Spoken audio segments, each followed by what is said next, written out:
Lion and the Mouse, a Little Classics book.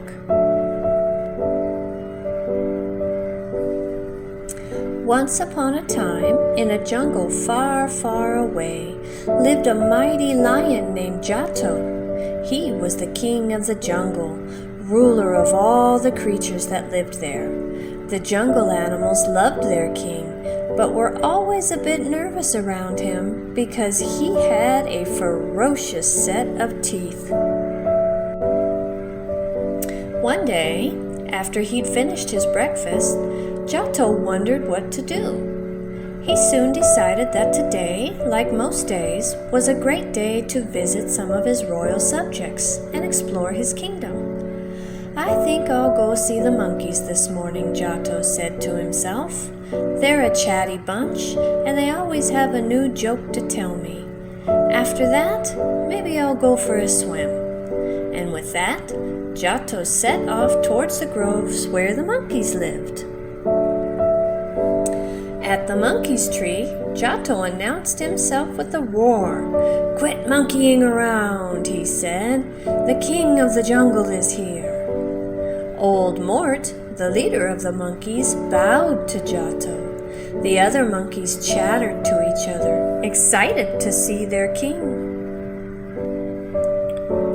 "How may I be of service, Your Majesty?" asked Mort. "I've come to hear a joke," Giotto replied. Mort grinned a big monkey grin. He had a great new joke to share, and he was sure that the king would like it.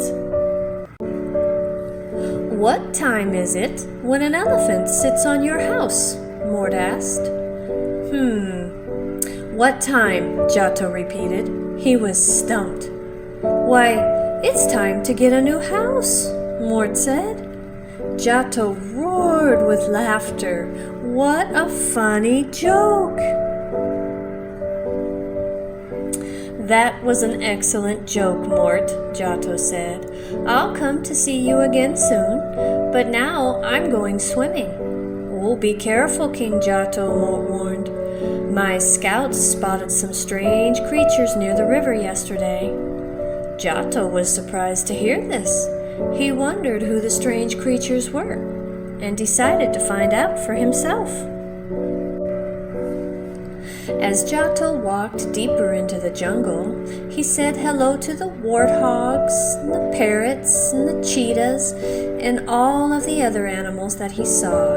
He asked each one about the strange creatures by the river, but no one else had seen or heard them. When Giotto reached the river, he didn't see anything unusual. He jumped into the cool water and paddled around. He had so much fun that he soon forgot all about the strange creatures. After a while, Giotto laid down for a nap. All that swimming had tired him out. Meanwhile, a little mouse named Maisie scurried toward the river.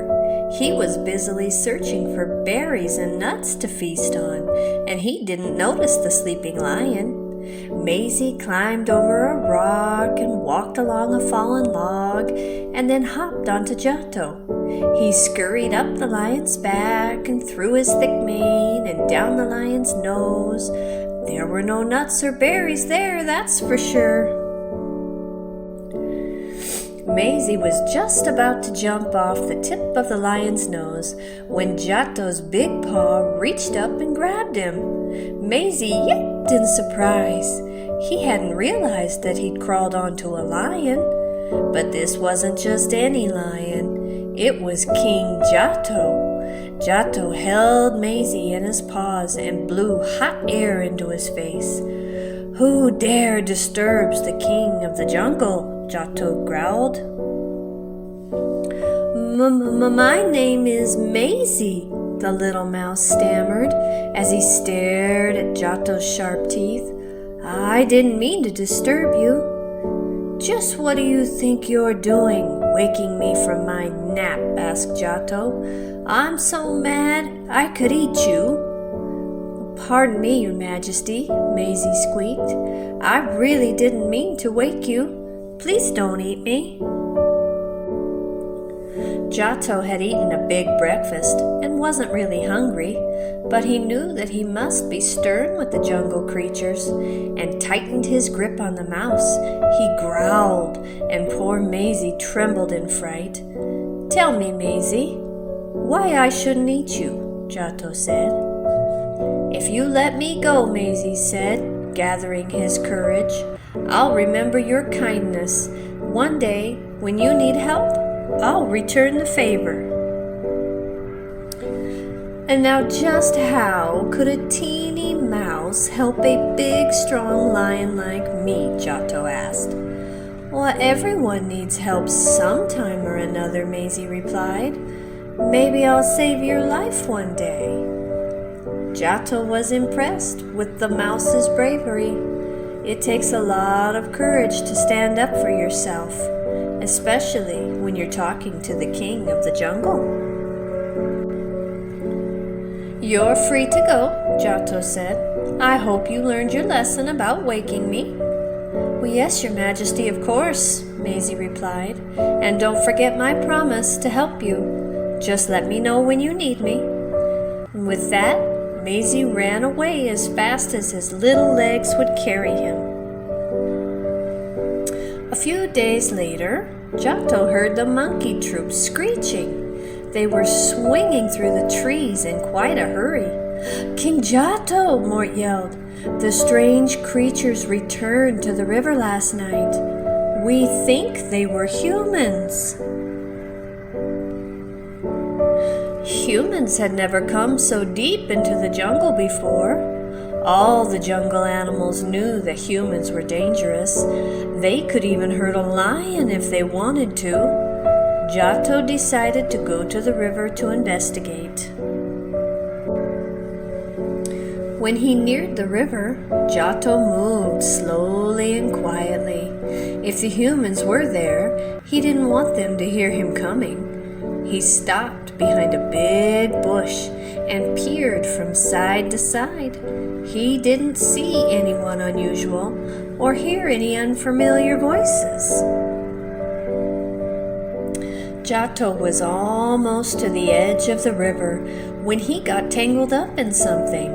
He fell to the ground with a startled growl. He tried to stand up, but he couldn't move his legs. He was caught in a net. But who would lay a net on the jungle floor? Giotto suddenly realized that the strange creatures the monkey had seen were not just humans, they were hunters. Giotto tried to free himself, but he just couldn't claw his way out. He knew he had to hurry. His life was in danger. He had to get free before the hunters returned. He roared angrily. Across the jungle, Maisie was snacking on a nut when he heard a loud roar echoing through the trees. He knew that it was Giotto, and he sounded like he was in trouble.